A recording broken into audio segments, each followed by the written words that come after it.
After my jet crash, my parents took my brother on a Caribbean cruise, saying, "Don't call us while we're living our best lives."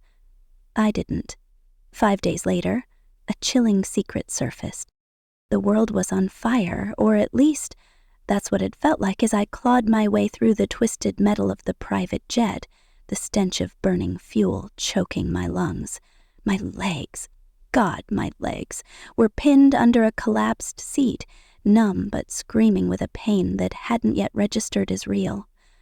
The California forest outside was a blur of green and shadow through the shattered fuselage, and the crackle of flames was getting closer, licking at the edges of my vision. I could hear the pilot's ragged breathing somewhere ahead.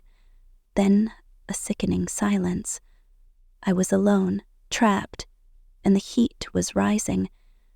My hands scrabbled against the wreckage, nails breaking, skin tearing, as I fought to free myself. "Stay awake, Sophia," I told myself. "You don't die here. Not like this." I'm Sophia Bennett, 32 years old, and until that moment, I thought I had life figured out. I was the CEO of NeuralNet, a Seattle-based AI startup valued at $200 million, 0 cents, with a penthouse office overlooking Puget Sound and a calendar packed with investor pitches in cities like London, Tokyo, and Dubai. I'd built it all from scratch, scholarships to MIT, late nights coding in dorm rooms, and a relentless drive that turned a scrappy idea into an industry darling. But none of that mattered when the jet's engine screamed its failure mid-flight, sending us spiraling toward a forest I never should have seen up close. 1 minute I was reviewing slides for a Silicon Valley tech conference, sipping coffee at 30,000 feet. The next, I was fighting for my life, wondering if I'd ever see my family again. They say your life flashes before your eyes in moments like that, but mine didn't. Instead, I saw my parents' faces, Richard and Claire, smiling over a bottle of Napa Valley Cabernet at our last family dinner in their Bellevue mansion. I saw my younger brother, Ethan, 25, laughing as he got the bigger slice of tiramisu, his carefree grin a stark contrast to my tightly wound ambition. I saw the way Mom brushed off my latest pitch win, a $50 million 0 cents deal, to ask Ethan about his next indie film project. That dinner was supposed to celebrate my success and his graduation, a rare moment of family unity before their big Caribbean cruise. But even then, I felt the familiar sting of being the overlooked one, the daughter who had to earn love while Ethan got it for free. The crash changed everything. I don't remember the rescue, only fragments of sirens, cold rain on my face, and a paramedic shouting my name. When I woke in the ICU, the fluorescent lights burned my eyes, and the steady beep of monitors was a cruel reminder I was still here. The doctor's words hit harder than the crash itself. 3 spinal fractures, paralysis from the waist down, and a 50% chance I'd never walk again. Recovery would be a war, surgeries, months in a wheelchair, and neuro-rehabilitation that might not even work. I lay there, tubes snaking from my arms, trying to process a future where my body was no longer mine. My first thought wasn't about my company or my career. It was about my family. Surely they'd be here. Surely they'd drop everything to help me through this. I was wrong. They arrived 12 hours later, stepping into my hospital room with the air of people late for a meeting they didn't want to attend. Mom's designer handbag swung from her arm, her eyes darting to her phone, as if checking cruise itineraries was more urgent than my survival. Dad stood stiffly by the door, his suit rumpled from the drive, muttering about traffic on I-5. Ethan hovered behind them, his face pale but his phone buzzing with notifications he couldn't ignore. "We were finalizing the cruise details," Mom said, as if that explained the delay. "You know, the Caribbean trip we planned for Ethan's graduation and your success." Her voice trailed off, like my near-death experience was an inconvenience she hadn't budgeted for. Their visits over the next few days were perfunctory, like checking a box on a to-do list. Mom brought magazines I couldn't hold and snacks I couldn't eat. Dad took calls in the hallway, his voice carrying through the thin walls as he reassured investors neural net was fine despite my absence. Ethan tried harder, sitting by my bed, showing me memes to make me laugh, but even he checked his watch too often, itching to escape the sterile smell of antiseptic and despair. I clung to the hope they'd step up once I was discharged, that they'd see the wheelchair, the casts, the pain, and realize I needed them. I was their daughter, their sister. Family shows up when it matters, right? 5 days after the crash, I overheard them outside my room, thinking I was asleep. The cruise deposit is $50,000, 0 cents non-refundable, Dad said, his voice low but sharp. We can't just cancel it. Mom's response was colder. Ethan deserves this. He's worked hard for his degree, and Sophia's recovery will drag on for months. We can't put our lives on hold. Ethan's voice was quieter, hesitant. Maybe we could stay a week, help her settle it. Mom shut him down. No, Ethan, this is your moment. Sophia's always been fine on her own. I lay there, tears burning my eyes as the weight of their words settled into my bones. They weren't just leaving me. They were choosing a luxury cruise over their paralyzed daughter. The betrayal was a sharper pain than the rods in my spine. When they came in later, pretending nothing had changed, I couldn't look at them. Mom perched on the visitor's chair, her manicured nails tapping. "We'll set you up at home before we go," she said, like arranging a few pillows would solve everything. Dad nodded, avoiding my eyes. "You're tough, Sophia. You'll manage." The day before my discharge, they dropped the bombshell. "We're extending the cruise to 6 weeks, Dad said, clearing his throat. "It's more cost-effective, and we found exclusive shore excursions." I stared, my voice barely a whisper. 6 weeks? I can't even get to the bathroom alone. Mom waved a hand dismissive. "You have friends, your team. You'll figure it out." Then came the words that would haunt me. "Don't contact us while we're living our best lives, Sophia. We need this break, and your problems will ruin our happiness." Ethan looked at the floor, silent as they walked out, leaving me to face a future I couldn't imagine alone. Coming home to my Seattle loft was like stepping into a prison. The sleek, modern space I'd once loved, floor-to-ceiling windows, minimalist furniture, was now a maze of obstacles. The wheelchair barely fit through the bathroom door, and the kitchen counters were a cruel height mocking my immobility. Mom had left a mini fridge with a few water bottles and frozen meals, as if that was enough. Dad moved a coffee table closer to the couch, calling it a command center. Ethan programmed my phone with medication alarms, his eyes avoiding mine as he mumbled apologies. Then they were gone, their suitcases packed for sun-drenched beaches and rum cocktails, while I faced a darkness they couldn't, or wouldn't, see. That first night alone was a descent into hell. The medication schedule was a labyrinth, pills at 6 p.m., 9 p.m., midnight, each with specific instructions I could barely follow through the fog of pain. I dropped a bottle of painkillers, watching them scatter across the hardwood, out of reach. The transfer from wheelchair to toilet was a humiliating ordeal, my arms trembling as I gripped the sink to avoid falling. A storm hit Seattle that night, rain pounding the windows, and the power flickered. I sat in the dark, heart racing, wondering what I'd do if the lights didn't come back. Sleep was impossible, each movement sending jolts through my spine, the doctor's warning about pressure sores echoing in my mind. The second night was worse. The storm intensified and water seeped into my loft, pooling on the floor. My ventilator, critical for my weakened lungs post-crash, sparked and shut off. I gasped, clawing at the tubes, my vision narrowing as panic took over. I managed to reach my phone, calling 911 with shaking hands. Paramedics arrived just as I was losing consciousness, their faces a blur as they stabilized me. "You're lucky," one said. not knowing how hollow that word felt. Back in the hospital for a night, I learned the flooding had caused a short circuit, a freak accident that could have killed me. I returned home with a new fear, my own vulnerability. By day 3, the financial reality hit. Medical bills arrived, $500,000, 0 cents and counting, with insurance covering only half. My savings meant for a new neural net R&D lab were bleeding out. Delivery apps for food and necessities drained what little cash I had left.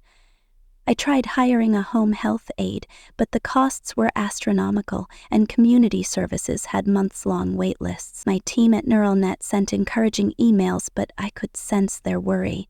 Without me, projects stalled, and whispers of a boardroom coup grew louder. I was losing my company, my independence, and my family all at once. Day 4 brought another blow. A hospital error from my initial stay surfaced. A nurse had mixed up my medications, triggering a seizure that nearly stopped my heart. I'd been unconscious for minutes, paramedics shocking me back to life while doctors scrambled. The hospital apologized, but the damage was done. My body was weaker, my trust in the system shattered.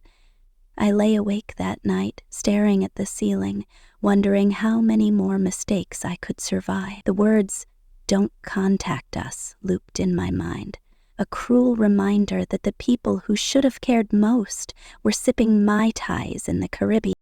By day 5, I was unraveling. My surgical wounds were red and inflamed, impossible to clean properly alone. I couldn't shower, my hair matted with sweat, my dignity stripped away with each sponge bath at the sink. Then came the hack. My startup's servers were breached, client data exposed, and a rival company leaked my medical records to tech blogs. Headlines screamed, "NeuralNet CEO paralyzed. Can she still lead?" The board called an emergency meeting, demanding I join virtually or risk being ousted. I stared at my laptop, my hands shaking, knowing I could barely sit up, let alone defend my life's work. That same day, my wheelchair's brake failed as I navigated a ramp in my loft. I crashed into a glass coffee table, the impact jarring my spine, blood trickling from a gash on my arm. I lay there, glass around me, pain radiating, until a neighbor heard my cries and called for help. The paramedics were kind but blunt. "You can't be alone like this." I wanted to scream that I didn't choose this, that my family had left me to drown. Instead, I nodded, numb, as they patched me up and left me with a warning to get help or risk worse.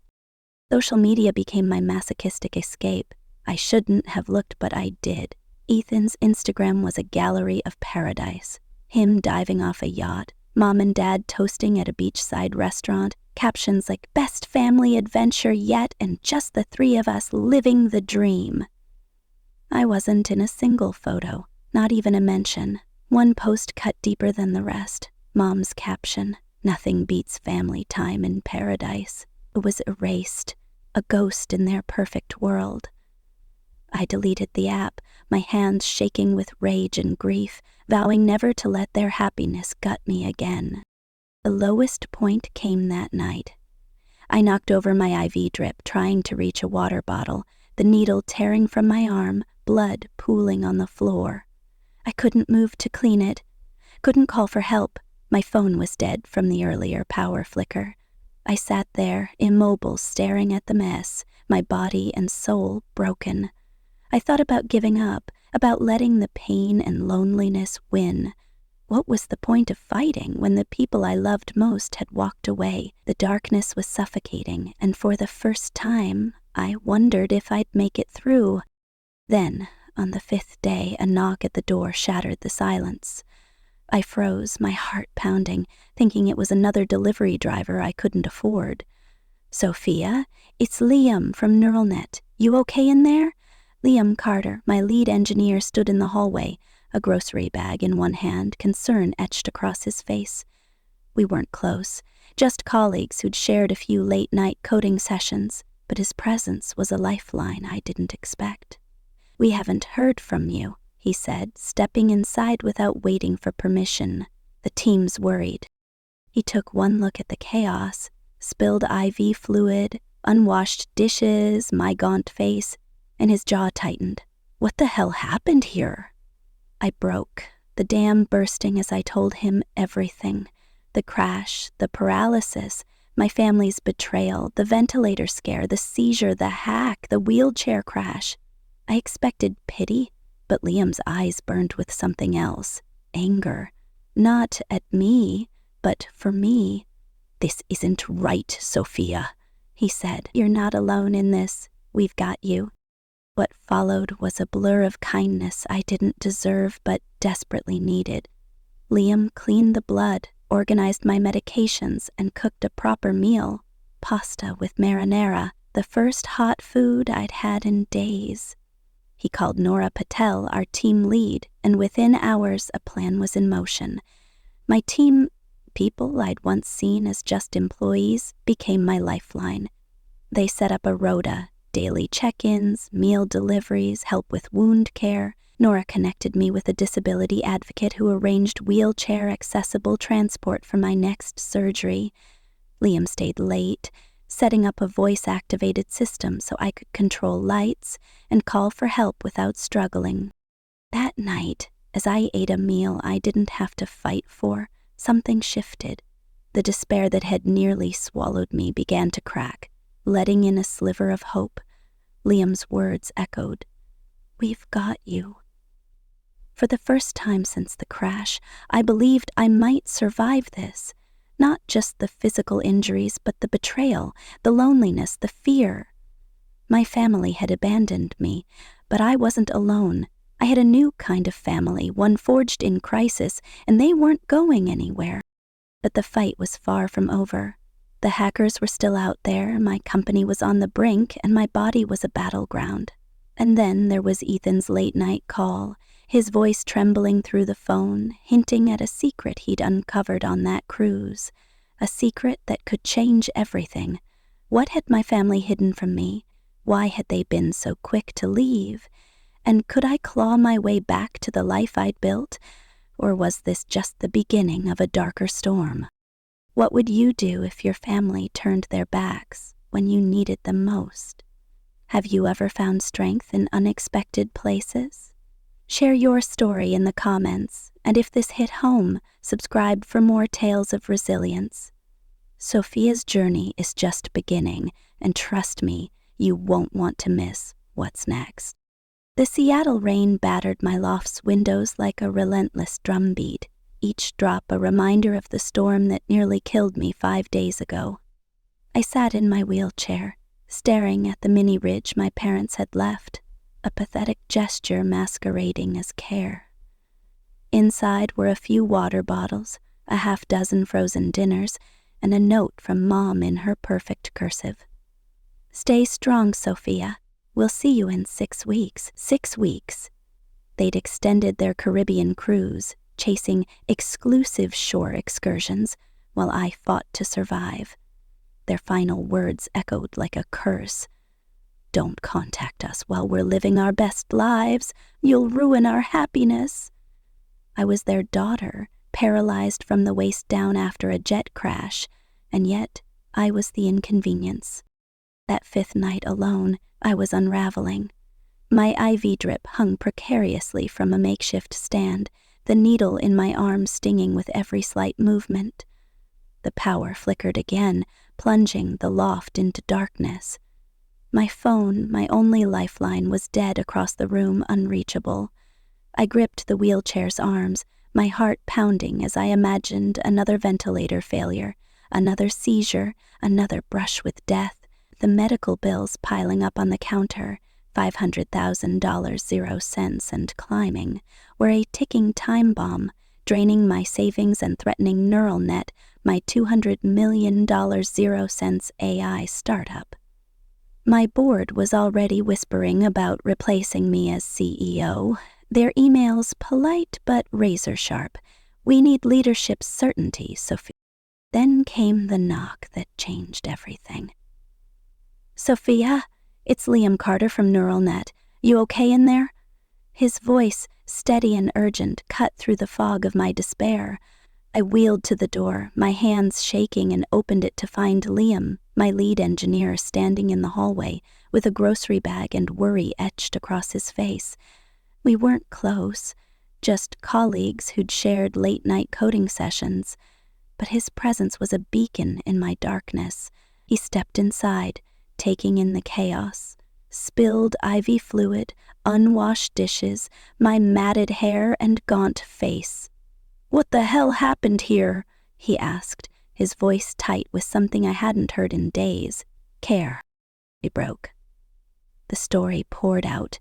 The jet crash, the flames I barely escaped, the spinal fractures, my family's betrayal, the ventilator scare, the seizure from a hospital error, the wheelchair crash that left my arm bleeding. Liam's jaw clenched, his eyes blazing, not with pity but with righteous anger. "This isn't right, Sophia," he said. "You're not alone in this. We've got you." Those words cracked something open in me, a sliver of hope I thought I'd lost. Liam didn't hesitate. He cleaned the blood, organized my medications, and cooked a simple meal, pasta with marinara, the first real food I'd had since the hospital. As I ate, he called Nora Patel, our team lead, and within hours my NeuralNet team became my lifeline, organizing a 24/7 support rota for meals, transport, and wound care. But the darkness wasn't done with me yet. That night, as Liam left, promising to return with Nora, I heard a noise, a soft thud from the loft's back entrance. My heart stopped. I was alone, immobile, and the power was still spotty. I wheeled toward the sound, my breath shallow, only to see a shadow move across the glass door. Someone was trying to get in. My fingers fumbled for the voice-activated system Liam had installed, but it was offline. The lock clicked, and a figure slipped inside, a man in a dark hoodie, his face obscured. "Where's the drive?" he hissed, his voice low and menacing. My mind raced. The drive? Did he mean NeuralNet's prototype data, the AI algorithm I'd been working on before the crash? I backed my wheelchair toward the kitchen, my hands trembling. I don't know what you're talking about," I said, praying my voice didn't betray my fear. He stepped closer, his boots leaving wet tracks on the floor. "Don't play dumb, Bennett. We know you've got it." I had no idea what he wanted, but the threat was real. I grabbed a knife from the counter, my only defense, and brandished it, my arms shaking. "Get out, or I call the cops." He laughed, a cold, guttural sound, and lunged. I swung the knife, catching his sleeve, and he stumbled back, cursing. The voice system flickered on, and I shouted, "Call 999!" The blare of an outgoing call startled him, and he bolted, disappearing into the rain. I sat there, gasping, the knife still in my hand, realizing someone dangerous, knew I was vulnerable. The next morning, Nora arrived with Dr. Zara Khan, a neuro-rehab specialist who took one look at my inflamed surgical wounds and shook her head. "These need immediate attention or you're risking sepsis," she said, her tone professional but urgent. She cleaned and redressed the wounds, her hands steady as she explained the infection risk. Nora, meanwhile, was on the phone with a disability advocate, arranging wheelchair-accessible transport for my rescheduled spinal surgery. "You're not missing this one," she said firmly, her eyes meeting mine with a determination that made me believe her. By noon, my loft was bustling. Liam fixing the voice system, Mia from finance sorting my medical bills, Julian from R&D setting up a secure laptop for remote work. These people, once just colleagues, were becoming my chosen family, filling the void my blood family had left. But the pressure was mounting. That afternoon, I got an email from the board. "Emergency meeting tomorrow. Your presence is mandatory, Sophia. Investors are pulling funding without proof of leadership stability." My stomach dropped. NeuralNet was my life's work, and now it was slipping through my fingers. Worse, the hack from days earlier had escalated. Client data was leaked, and a major client, Tech Trend Innovations, filed a $10 million signal suit claiming the media frenzy over my leaked medical records didn't help. Headlines screamed, "Paralyzed CEO, is neural net doomed?"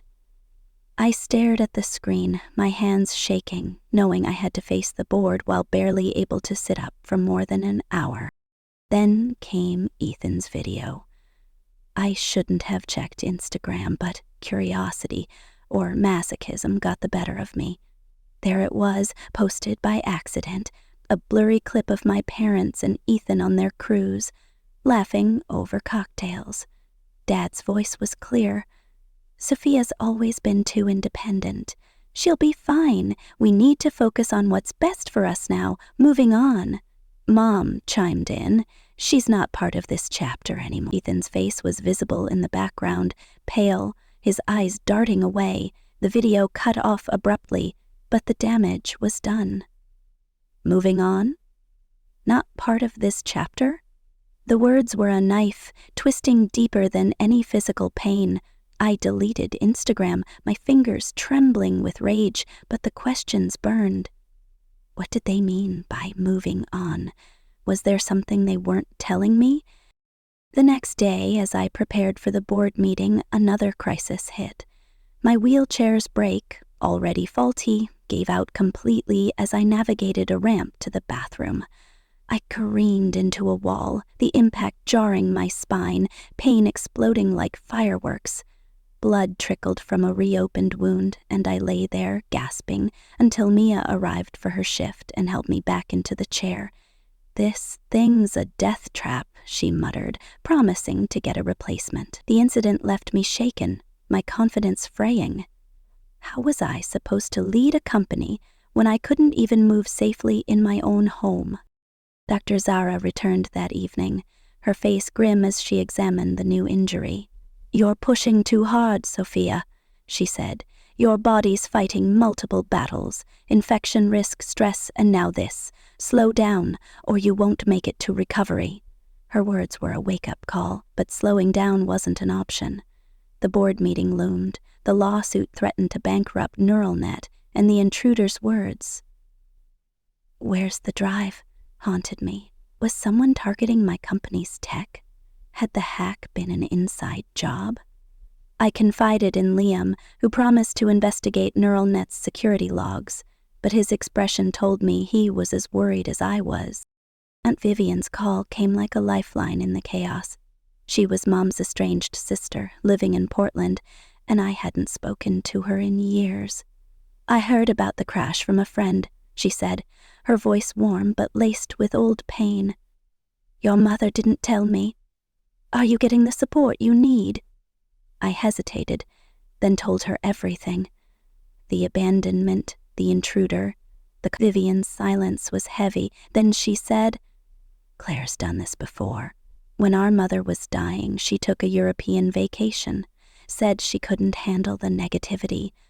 You're not alone in this, Sophia." She promised to send adaptive tools, a voice-activated home system, a reaching arm, and began calling daily, her support a quiet anchor in the storm. The board meeting was a crucible. I logged in from my hospital bed, propped up with pillows, my face pale but my voice steady. The investors grilled me. "Can you lead? Can NeuralNet survive this lawsuit?" I pitched harder than I ever had, outlining a recovery plan for the company while fighting the pain radiating through my spine. Liam and Nora fed me data in real time, their faces off-screen but their support palpable. By the end, I'd bought time, 3 months, to stabilize NeuralNet. But the cost was clear. I had to prove I could still be the CEO they'd bet on, paralysis or not. That night, Ethan called, his voice hushed and shaky. "Sophia, I'm sorry," he whispered, using the cruise ship's Wi-Fi to avoid our parents' shared phone plan. "They told me not to contact you, said you'd drag us down with complaints. I knew it was wrong, but I didn't fight them." His words were sincere, but they stung. "What did Dad mean by moving on?" I asked, my voice sharp. Ethan hesitated, then said, "They're planning something. I don't know what, but it's about the family trust. They didn't want you involved. My blood ran cold. The family trust, millions tied to our parents' estate, was something I'd never thought about. Were they cutting me out? Was this why they'd abandoned me so easily? The next morning, I joined a virtual support group for spinal injury survivors, desperate for something to ground me. The stories I heard, phantom pains, the grief of lost independence, the fight to rebuild, mirrored my own. One woman, Rachel, who'd been paralyzed in a car accident, said something that stuck. Strength isn't doing it alone. It's knowing when to lean on others. Her words challenged everything I'd believed about independence, and I began asking for help, specific, direct requests. Mia picked up prescriptions. Julian debugged code remotely. Nora coordinated with the advocate for meal deliveries. Each act of support built a new kind of strength, one I hadn't known I needed. 8 weeks post-crash, I stood for the first time, my legs trembling under Dr. Zara's guidance. I gripped the walker, sweat beading on my forehead, and took one shaky step. The pain was excruciating, but the victory was electric. My team threw an impromptu celebration in my loft. Pizza, music, laughter filling the space that had once felt like a prison. Liam raised a glass. To Sophia, who's tougher than any algorithm. The moment was perfect, until my phone buzzed with a new email. Unknown sender. The message was chilling. We know you have the drive. Hand it over, or neural net's next breach will destroy you. My heart sank. The intruder wasn't a random thief. He was part of something bigger, something targeting my company's core tech. The next day, I went on my first public outing, a team dinner at Pike Place Market. Getting there was a logistical nightmare, but Nora and Mia made it happen, securing an accessible van and navigating the crowded streets. Sitting at the restaurant, ordering salmon and sipping wine, I felt human again. The normalcy was intoxicating, a reminder of the life I was fighting for. But the shadow of the threat lingered. I confided in Nora about the email, and she promised to escalate it to NeuralNet's cybersecurity team. "We're not letting anyone take you down," she said, her voice fierce. Ethan's next call came at midnight, his voice barely audible over the ship's static. "Sophia, I found something," he said. "Papers in Dad's suitcase. Legal documents about the trust. Your name's been removed. I don't know why, but I'm scared." My mind raced. Was this the secret he'd hinted at? Had my parents planned to erase me from their legacy long before the crash? I told Ethan to stay quiet, to gather more proof, but the call cut off abruptly. I stared at the phone, my heart pounding. What were they hiding, and how far would they go to keep it? 10 weeks in, I was back in the office part-time, using a cane and sheer willpower. My team had transformed my loft into a command center. Monitors, secure servers, a new wheelchair with working brakes. The lawsuit was still looming, but we'd contained the data breach, and I'd won back half the investors. My body was healing, but the emotional scars were raw. When my parents and Ethan returned from their cruise, they walked into my loft expecting gratitude, souvenirs in hand, a tacky conch shell, a bottle of rum. Instead, they found me surrounded by my team, my new family, and a strength they didn't recognize. The confrontation was inevitable. "You look better," Mom said, her voice faltering as she took in Liam, Nora, and Dr. Zara at my side. "We're back to help now." I stood, leaning on my cane, and faced them. "You left me when I needed you most," I said, my voice steady. "You told me not to call while you were living your best lives. You chose a cruise over your daughter, and now you think you can waltz back in?" Dad tried to interrupt, but I held up a hand. "No, you don't get to dismiss this. You cut me out of the trust, didn't you?" Their silence was deafening. Ethan's eyes widened, confirming my suspicions. The truth spilled out in a heated, hours-long argument. They'd altered the trust to favor Ethan, believing I was too successful to need it. The betrayal was a gut punch, but I held my ground. Family isn't just blood, I said. It's the people who show up. These people, I gestured to my team, are my family now. Mom's face crumpled. Dad's jaw tightened, but Ethan stepped forward. I was wrong, Sophia, he said, tears in his eyes. I should have stayed. I want to make this right. His words were a start, a crack in the wall between us. The chapter closed with a celebration. My team threw a surprise party for my recovery milestones, decorating my loft with streamers and a cake that read, Sophia the Unbreakable. As laughter filled the room, I realized I'd lost one family but gained another. The threat against neural net still loomed, the trust's secrets unanswered, but I was no longer the woman who'd begged for scraps of love. I was stronger, surrounded by people who chose me, and whatever my parents were hiding, whatever the intruders wanted, I'd face it head-on. Because I wasn't just surviving anymore. I was rising. What's the secret behind the family trust? Who's hunting Sophia's tech, and how far will they go? Share your guesses in the comments, and if this story of betrayal and resilience hit you, subscribe for more. Sophia's fight is far from over, and the next twist will leave you speechless.